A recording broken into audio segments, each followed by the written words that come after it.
And this week, we are getting additional information about the soldier from Racine inside North Korea. Joining us for some insight is Dr. David Fields. He's a professor at UW-Madison and an expert on North Korea. He's also been inside the country. Thank you for joining us this afternoon, Dr. Fields. We heard from North Korean state media for the first time on Tuesday on this situation, claiming Travis King was disillusioned by American society when he crossed into the country. What was your takeaway from that statement? Thank you for having me back. I think it's too far to say that this is a hopeful statement, but I think there's many reasons for hope when you read it. I think the first thing is they're describing his actions in entering North Korea as illegal rather than political. And historically, North Korea has been willing to release Americans who violated North Korean laws versus Americans who they viewed as defectors. So it seems it's still open-ended, but it seems in this statement they might be treating him as someone who has violated the law rather than someone who is interested in defecting to North Korea. I find that the statement mentioned the fact that he's maybe interested in seeking refugee status in a third country very hopeful as well. If the North Koreans had released a statement that said something like, Private King is looking forward to restarting his life anew in North Korea, that would be a very, very worrying statement, where this statement seems to really leave it open-ended about what his future might be, including already discussing maybe him being turned over to a third country. And we also heard from the State Department today during a briefing where a spokesperson was asked, what if King does not want to come home?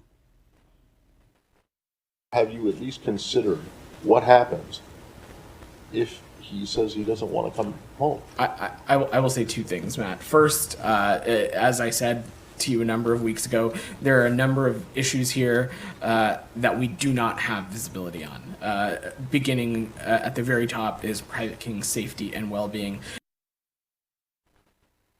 Response.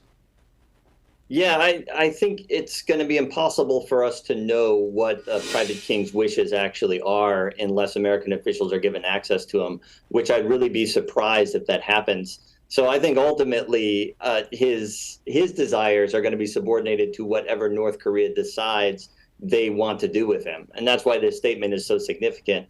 It seems that it's not clear that they are convinced that they can use him as a very strong propaganda piece and might already be thinking about treating him as a criminal, perhaps slapping him on the wrist and then turning him over to a third country, which I think would probably be the ideal outcome in this situation for all involved.